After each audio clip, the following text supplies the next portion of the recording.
नमस्कार दोस्तों, बहुत बहुत स्वागत है आप सभी के अपने YouTube चैनल जोहार झारखंड स्टडी में। फ्रेंड्स, आज मैं एक बहुत ही इंपॉर्टेंट न्यूज आप सभी को देने वाला हूं। जी हां दोस्तों, इसलिए वीडियो को लास्ट तक जरूर देखिएगा। चैनल बनाए तो चैनल को सब्सक्राइब अवश्य कीजिएगा। जी हां दोस्तों, कल एक बहुत ही बड़ी खबर आई है। झारखंड हाई कोर्ट में 2 वर्ष से बीएड करने वाले छात्रों को झारखंड सहायक आचार्य भर्ती में बहाली नहीं करने का आदेश दिया है। इससे पहले क्या हुआ था कि सिंगल बेंच में ये सुनवाई हुई थी कि 2 वर्ष से बीएड वाले छात्रों को झारखंड सहायक आचार्य भर्ती में उनका रिजल्ट जारी किया जाए, लेकिन लार्जर बेंच यानी डबल बेंच में ये फैसला आ चुका है या ये सुनवाई हुई है कि उनके रिजल्ट पे रोक होनी चाहिए। अभी आगे भी सुनवाई हो रही है दोस्तों, इस विषय में पूरा डिटेल में बताएंगे। उससे पहले चैनल में तो चैनल को अवश्य सब्सक्राइब कर ले। दोस्तों, मैं आपको एक चीज बताना चाहूंगा दोस्तों, झारखंड में जो सहायक आचार्य भर्ती हुआ दोस्तों अभी हो रहा है, वो 2022 नियमावली के तहत हो रहा है। किस नियमावली के तहत हो रहा है? 2022 नियमावली के तहत। और सुप्रीम कोर्ट ने आदेश दिया है कि 2022 नियमावली में कोई भी संशोधन मान्य नहीं होगा, यानी 2022 नियमावली में जो जो है वही सब मान्य होगा। तो उसमें क्या है कि 2 वर्ष से बीएड नहीं है, उसमें सिर्फ 1 वर्ष से बीएड ही है उस नियमावली में। और 2023 का जो नोटिफिकेशन आया उसमें भी 1 वर्ष से बीएड को ही शामिल किया गया है। दोस्तों, आगे डिस्कस करेंगे कि इससे हमें क्या सीखने को मिलता है और विज्ञापन गलत रहने पर केस करना क्यों जरूरी है। सबसे पहले हम लोग पेपर में जो कुछ लिखा है उसको थोड़ा सा देख लेते हैं, उसके बाद मेन मुद्दे पे आएंगे और आगे भी डिस्कशन करेंगे। तो चलिए दोस्तों आगे बढ़ते हैं। देखिए, पेपर कटिंग को सबसे पहले पढ़ लेते हैं। देखिए, सहायक आचार्य नियुक्ति मामले में हाईकोर्ट में सुनवाई। 2 वर्ष से बीएड धारकों को शामिल करने के एकल पीठ के आदेश पर लगाई रोक। जी हाँ दोस्तों, जो भी 2 वर्ष से बीएड किए हैं उनके लिए ये बहुत ही बुरी खबर है। बहुत सारे छात्र हैं जो 2 वर्ष से बीएड किए हैं, वो भी सोच रहे हैं क्या उनके ऊपर भी प्रभाव होगा, क्या आने वाले सहायक आचार्य भर्ती में भी उन्हें नहीं मौका मिलेगा। तो चलिए आगे बताते हैं क्या कुछ हुआ है।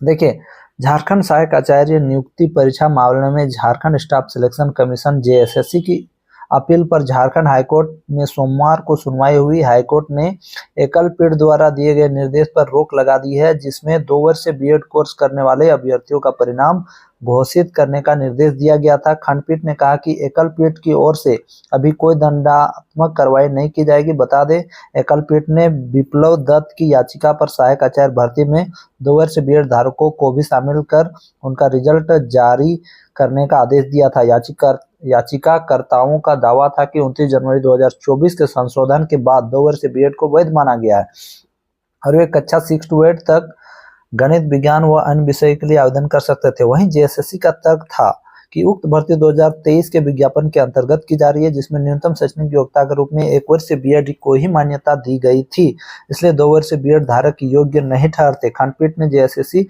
की अपील पर सुनवाई करते हुए याचिकाकर्ताओं से स्पष्ट शपथ पत्र दाखिल करने के लिए कहा गया है, जिसमें उन्हें बताना होगा कि उसने किस तिथि को परीक्षा के लिए आवेदन किया था। किसी भी तिथि में किया था, 2 वर्ष से बीएड मान्य नहीं माना जाएगा। देखिए दोस्तों, ऊपर में और एक पेपर कटिंग है जिसमें जो इम्पोर्टेंट चीज़ है वो मैं आपको बताना चाहूँगा। इसमें क्या कुछ लिखा है। सहायक आचार्य नियुक्ति के विज्ञापन में ही 1 वर्ष बीएड के शैक्षणिक योग्यता रखी गई थी। ऐसे में 2 वर्ष बीएड योग्यता रखने वालों को चयन प्रक्रिया से बाहर कर दिया गया है। अगर प्रार्थियों को इस शर्त की परेशानी हो रही थी तो उन्हें पहले ही विज्ञापन को चुनौती देनी चाहिए थी।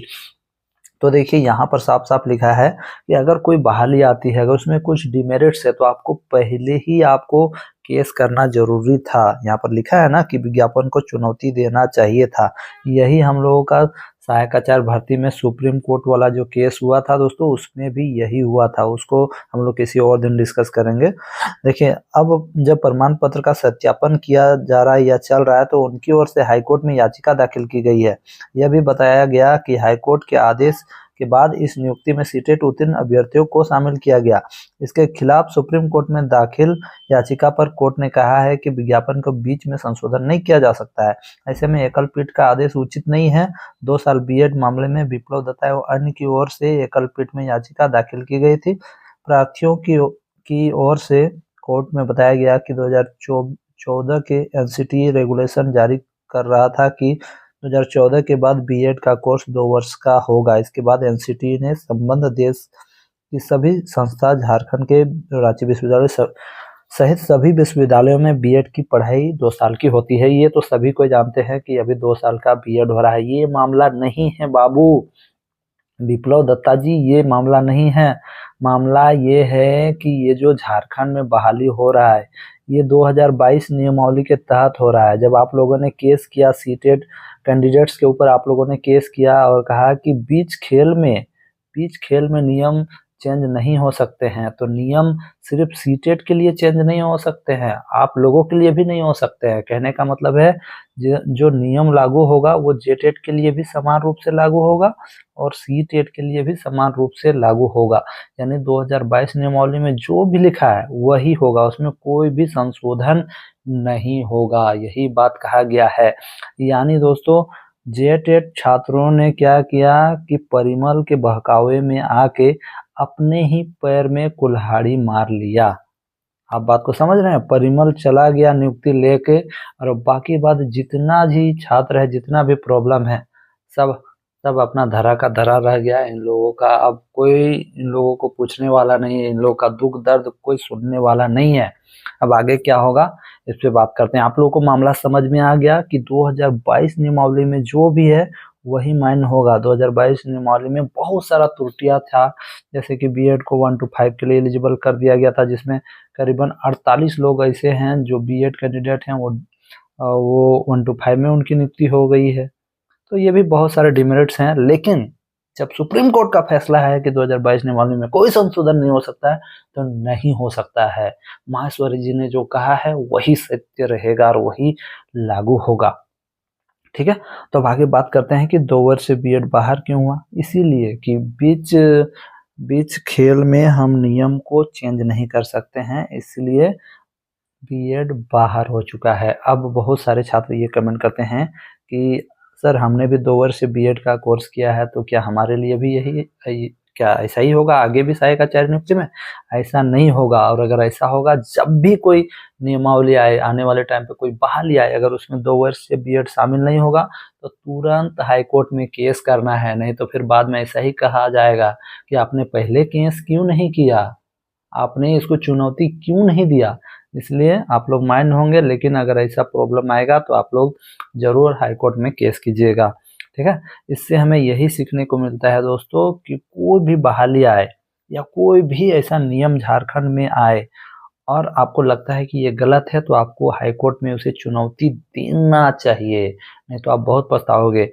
ऐसे में एक लेटेस्ट चीज़ बता देना चाहता हूँ, अभी जेटेट का फॉर्म भराएगा, बहुत सारे ऐसे छात्र हैं जेटेट कैंडिडेट्स जो अपियरिंग में हैं, उनका कहना है कि सर क्या हम लोग एलिजिबल होंगे? तो मैं आपको बताना चाहूँगा आप एलिजिबल हैं, लेकिन अगर नियमावली आती है या जेटेट का फॉर्म भराया जाता है, अगर आपको शामिल नहीं किया जाता है तो आपको विज्ञापन को चुनौती देना चाहिए, और देना चाहिए, आप लोग जरूर दीजिएगा, है ना।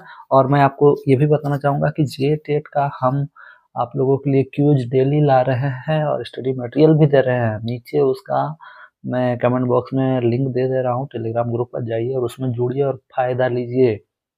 और जितने लोग भी अपियरिंग हैं उसमें अवश्य जुड़े, कम से कम। बाद में कोई दिक्कत होगा तो हम ही लोग आप लोगों के करता धरता हैं, आप लोगों के लिए कुछ कर पाएंगे तो ज़रूर करेंगे। ठीक है, तो बात आप लोग समझ गए। अब आगे क्या होगा? आगे वही होगा फ्रेंड्स, यहाँ पर जेएसएससी ने कहा है कि जिस आधार पे आपने सीटेट कैंडिडेट्स को बाहर किया है, आपने कहा कि बीच गेम में रूल चेंज नहीं कर सकते हैं, तो उसी प्रकार अगर रूल चेंज हो रहा है तो वो सिर्फ सीटेट वालों के लिए नहीं, आप लोगों के लिए भी वो रूल समान रूप से मान्य होगा। आप लोगों के लिए आप लोग कोई विशेष नहीं है। कोई गेम होता है उसमें रूल सभी खिलाड़ी के लिए समान रूप से लागू होते हैं। तो चाहे आप जेटेट हो या सीटेट हो, अगर 2022 नियमावली में आप नहीं थे तो आपकी नियुक्ति नहीं होगी। हाँ, आने वाली झारखंड सहायक आचार्य नियुक्ति जो आएगी 26,000, उसमें अगर 24,000 से ज़्यादा भी हो सकता है, तो 24,000 आएगी, तो उसमें अगर नियमावली में कोई गलत होगा तो उसको तुरंत चैलेंज करना ज़रूरी रहेगा, नहीं तो आप लोग बहुत पछताइएगा। अब देखते हैं क्या होगा। हालाँकि इसमें सबसे बड़ी गलती जेटेड छात्रों की है, क्योंकि जेटेड छात्र अपने आप को दुनिया के सबसे बड़े और सबसे बुद्धिमान व्यक्ति समझते हैं। इन्होंने क्या किया कि इन्होंने सीटेट को सुप्रीम कोर्ट से बाहर करवा दिया। इतनी जलनखोर हैं और इतने नासमझ हैं, और क्या बोलेंगे, कंपटीशन से इतना डरते थे कि इन्होंने सीटेट को बाहर कर दिया।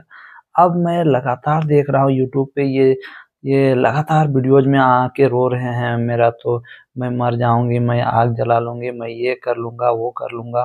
मैं लगातार वीडियोज में देख रहा हूँ, तो इन लोगों को पता चल रहा है tit for tat, tit for tat, ठीक है, यानी आप जैसा करोगे वैसा भरोगे। इसीलिए कहा गया है फ्रेंड्स कि किसी किसी का भी बुरा मत करो। अगर आप किसी का बुरा करते हो तो आपका भी बुरा होगा, ठीक है, जो कि अभी जेटेड छात्रों के साथ हो रहा है। परिमल बाबू के बारे में बता दूं, परिमल तो नियुक्ति लेके चल गया। मैं शुरू से सोचता था कि परिमल बाबू जो है, आज मैं लिख ही दे रहा हूँ नाम, परिमल बाबू एससी कैटेगरी से बिलोंग करता है। ये तो 120-30 नंबर भी लाएगा तो इसका सिलेक्शन हो जाएगा, लेकिन ये कोर्ट कचहरी क्यों कर रहा है जबरदस्ती? क्योंकि इससे इसको बहुत ज़्यादा आय आय का स्रोत बना है, इससे बहुत ज़्यादा पैसे की उगाही भी हुई, बहुत ज़्यादा पैसे कमाए इन्होंने, इससे बहुत कुछ इन्होंने अर्निंग भी किया, है ना। अब नियुक्ति भी हो गया, बाकी बात कौन कहाँ जा रहा है, किसका नियुक्ति हो या ना हो, कोई मतलब नहीं। परिमल बाबू आराम से एंजॉय कर रहे हैं। अब बताइए आप लोग, इस पे आप लोग क्या कहना चाहते हैं? बाकी बात हम तो यही कहेंगे कि जो जेटेड छात्र हैं, पहले जो बहुत मजा ले रहे थे, सीटेड छात्रों को जब निकाल दिया गया था तो सोचे थे कि हम 50-60 नंबर लाके ही हम लोग का नियुक्ति होगा। अब वे बहुत पछता रहे हैं, बहुत पछता रहे हैं। कौन कौन जेटेड अभ्यर्थी बहुत पछता रहे हैं, वो नीचे आके कमेंट्स करें, और सीटेड कैंडिडेट्स को क्षमा याचना करे, सीटेड कैंडिडेट से माफ़ी मांगे। मैं देखना चाहता हूँ कितने ऐसे जेटेड छात्र हैं जो माफ़ी मांगते हैं, तो मुझे पता चलेगा कि हाँ, उन्हें अपनी गलती का एहसास हुआ है। धन्यवाद।